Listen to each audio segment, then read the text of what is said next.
Let's take a step back in time, back to the 1940s, when India was on the brink of freedom from British rule.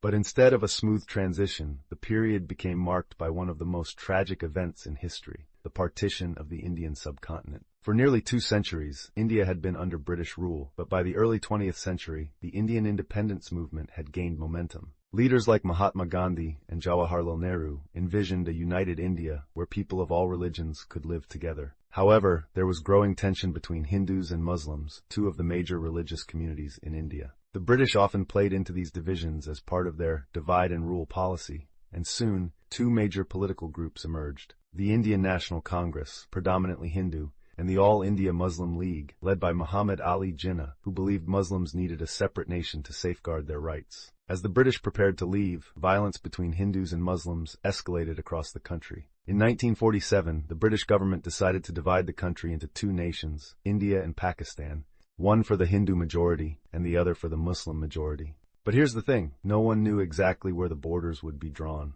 The job of drawing these borders was handed to a British lawyer named Cyril Radcliffe, who had never even been to India before. Radcliffe was given just 5 weeks to draw the lines, deciding the fate of millions of people. The lines divided the provinces of Punjab and Bengal, which had significant populations of both Hindus and Muslims, leaving many unsure of which country they would belong to.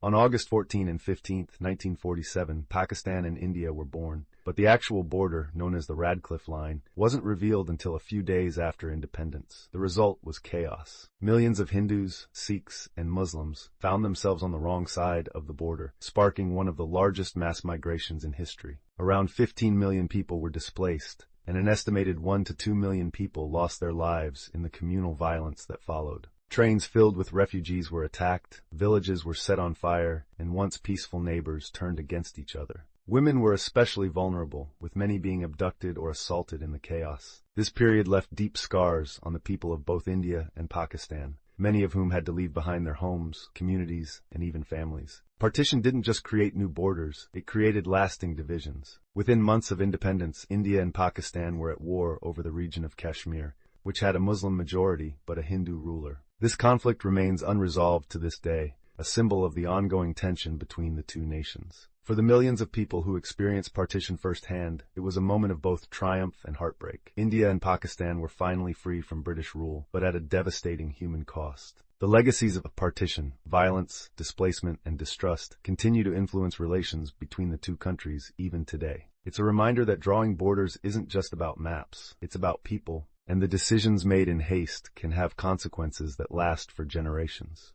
As we look back on this tragic chapter, it's important to remember the stories of those who lived through it, their struggles, losses, and hopes for a future where such divisions might one day be healed.